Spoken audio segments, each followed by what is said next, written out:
Naik dari Sungai Relau, kami mula memasuki kawasan Ladang Getah.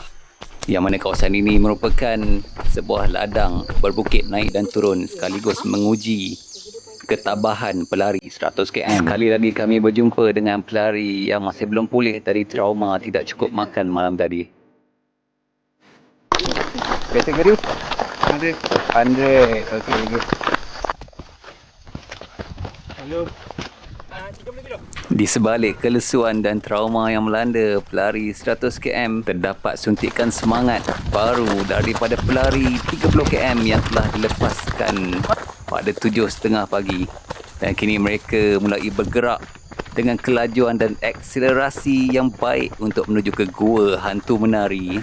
Ladang Getah yang berbukit kini telah mula masuk ke laluan downhill, sekaligus mendorong kami juga untuk bergerak untuk mempercepatkan langkah bagi menangkap peserta yang pada edisi lepas kami sempat jumpa last running ketika tiba di CP2 Kubang Rusa. Inilah klinik running di Merapoh bersama Ambassador Oleh untuk kategori 30 km.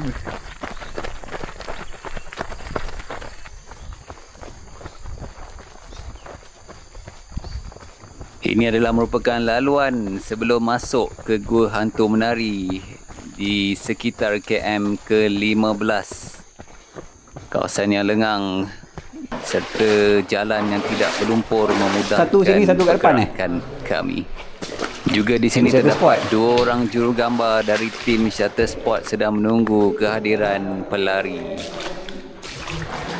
Gua yang hanya mempunyai satu lorong ini boleh menyebabkan keadaan bottleneck ketika waktu puncak.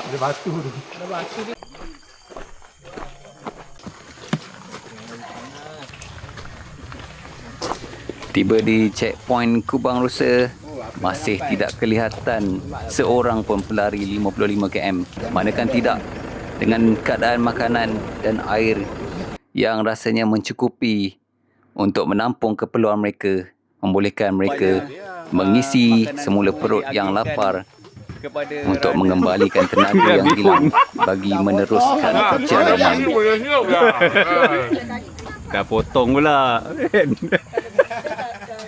Kalau dapat ni tadi dah boleh sambung ni. Sepatutnya tadi masa saya sampai tu lagi. Sepatutnya tengok roti je.